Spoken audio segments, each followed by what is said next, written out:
हम देखते हैं कि लियो के काफी हमला करने के बावजूद भी कनार को कुछ भी नहीं होता। कनार उसके हमले को उसी के खिलाफ इस्तेमाल करता है। लियो अपनी ज्यादा शक्ति का इस्तेमाल नहीं कर सकता था क्योंकि ऐसा करने से वो एनर्जी सोर्स ब्लास्ट हो सकता था, इसीलिए लियो चाहकर भी कुछ नहीं कर पा रहा होता है। तभी हम देखते हैं कि गोकू लियो से कहता है, लियो अगर तुम इसे नहीं संभाल पा रहे हो तो मैं इसे संभालता हूँ। इस पे लियो कहता है, क्या तुम सच कह रहे हो? क्या तुम ये कर पाओगे? क्योंकि जरा सा लापरवाही से वो पूरा एनर्जी सोर्स तबाह हो सकता है और इसका उस प्लेनेट पे बहुत ही बुरा असर पड़ेगा। हो सकता है वो प्लेनेट भी तबाह हो जाए। इस पे गोकू कहता है, तुम उसकी चिंता मत करो, मैंने कहा ना मैं सब संभाल लूंगा। इस पे लियो कहता है, ठीक है जैसा तुम कहो। और ये कहने के बाद हम देखते हैं कि लियो अचानक से डार्क जिन में ट्रांसफॉर्म हो जाता है।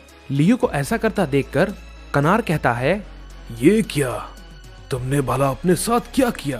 तुम भले ही अपने कितने भी रूप क्यों ना बदल लो, लेकिन इन सब का कोई भी फायदा नहीं है। तुम चाहकर भी कुछ नहीं कर सकते। अगर तुमने ज्यादा ताकत लगाने की कोशिश की तो तुम्हें ये भली भांति पता है कि क्या हो सकता है। इस पे गोकू कहता है, यही तो तुम्हारी सबसे बड़ी गलती है, क्योंकि तुम मुझे जो समझ रहे हो मैं वो नहीं हूँ।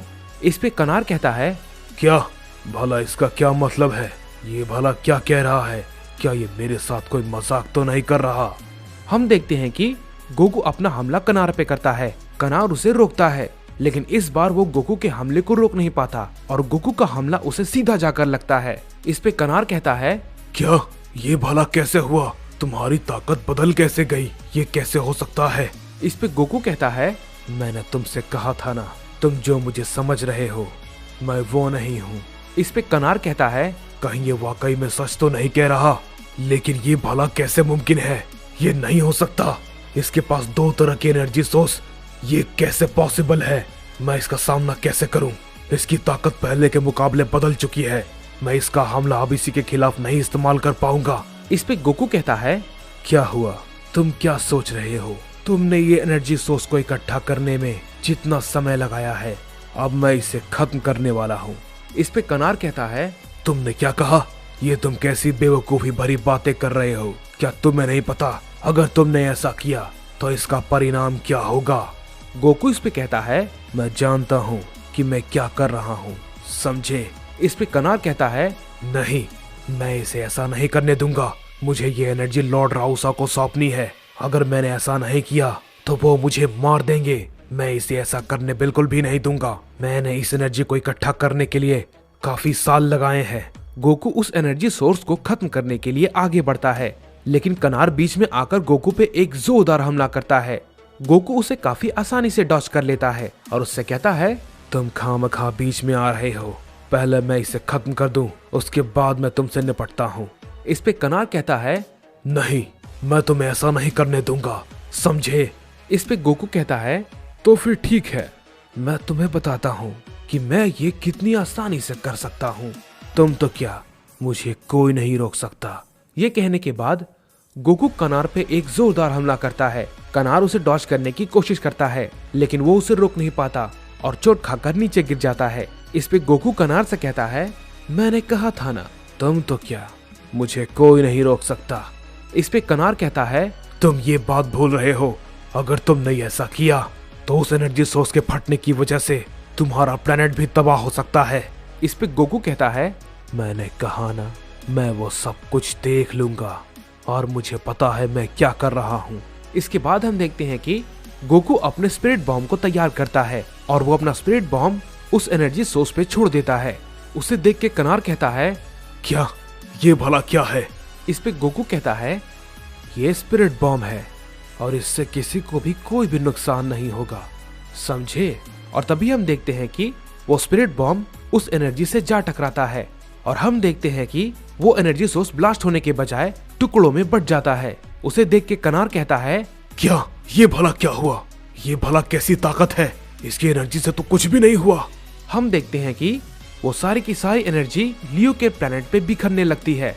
इस पे कनार कहता है, नहीं, ये नामुमकिन है, ये कैसे हो सकता है? इस पे गोकू कहता है, ये बहुत ही आसान था। तुमने जो एनर्जी इकट्ठा की थी वो बिल्कुल प्योर एनर्जी थी और मैंने जो स्पिरिट बॉम्ब छोड़ा था वो भी बिल्कुल प्योर था और स्पिरिट बॉम्ब किसी भी प्योर एनर्जी को नुकसान नहीं पहुंचाता, इसलिए उसने उसे कई टुकड़ों में बिखेर दिया। अब वो सारी एनर्जी उस प्लेनेट को वापस मिल जाएगी और इससे किसी का भी कोई नुकसान नहीं होगा। इस पे कनार कहता है, नहीं, अब मैं लॉर्ड राउसा को क्या जवाब दूंगा। तभी गोकू कनार के पास जाता है और उससे कहता है, तो मैंने इस मुसीबत को तो हटा दिया, अब तुम्हारी बारी है। इस पे कनार कहता है, तुम जो चाहे वो कर सकते हो, क्योंकि मुझे वैसे भी लॉर्ड राउसा नहीं छोड़ने वाले। इस पे गोकू कहता है, मैं तो भूल ही गया था तुम उस राउसा के लिए काम करते हो। तो चलो मैं एक काम करता हूँ, मैं तुम्हें जिंदा छोड़ रहा हूँ। मुझे नहीं पता कि वो मुझे कहाँ मिलेगा, लेकिन मैं इतना जानता हूँ कि वो ये सब देखने के बाद जरूर यहाँ पर आएगा और तुम उसे इन सब के बारे में बताओगे। मैं लड़ाई के लिए तैयार हूँ। उससे कहना कि अगर उसमें हिम्मत है तो आए और मेरा सामना करे। मैं उससे मुकाबला करने के लिए बिल्कुल तैयार हूँ। मैं तुम्हें जिंदा छोड़ रहा हूँ, जाओ जाकर उसे बता दो कि लियो वापस आ चुका है। इस पे कनार कहता है, मुझे नहीं पता कि मैं तुम्हें आखिर क्या कहूँ। तुम्हें नहीं पता तुम क्या कर रहे हो। लॉर्ड राउसा तुम सभी को एक ही बार में खत्म कर देंगे। तुम उनकी महान ताकत को नहीं जानते। इस पे गोकू कहता है, तो ठीक है, जाओ जाकर उससे कहना अगर उस बेवकूफ में इतनी हिम्मत है तो मेरा सामना आकर करे, क्योंकि मैं उसके पास बिल्कुल भी नहीं जाने वाला। और जब तक मैं हूँ तब तक तुम इस प्लेनेट का और इसके लोगों का कुछ भी नहीं बिगाड़ सकते। इस पे कनार कहता है, तुमने क्या कहा। इस पे गोकू कहता है, हाँ तुमने सही सुना, मैंने उससे बेवकूफ कहा और वो कम अक्ल भी है। इस पे कनार कहता है, तुम इसके लिए बहुत ही ज्यादा पछताओगे। और ये बात को कहने के बाद कनार वहां से चला जाता है और गोकू लियो से कहता है, चलो मेरा काम हो गया, अब तुम्हारी बारी है। और तभी हम देखते हैं कि गोकू फिर से लियो में ट्रांसफॉर्म हो जाता है। और तभी लियो कहता है, तुम्हारा बहुत बहुत शुक्रिया। मुझे वाकई में कुछ भी समझ में नहीं आ रहा था कि मैं आखिर उसका सामना कैसे करूं। अब मेरा प्लेनेट धीरे धीरे सुधरने लगेगा, मुझे जाकर देखना चाहिए। ये कहने के बाद लियो वहां से निकल जाता है और उधर वेजिटा लार्स का पीछा कर रहा होता है। और हम देखते हैं कि लियो भी लार्स से मिलने के लिए जा रहा होता है और ब्रोली और ट्रंक्स उस ओल्ड मैन के पीछे होते हैं। तभी हम देखते हैं कि लार्स के कुछ दूर जाने के बाद लियो अचानक से लार्स के सामने आ जाता है। वेजिटा ये देख के कहता है, क्या क्या कैरोट, लेकिन ये कैसे हो सकता है। ये इसे जानता है, आखिर ये सब चल क्या रहा है।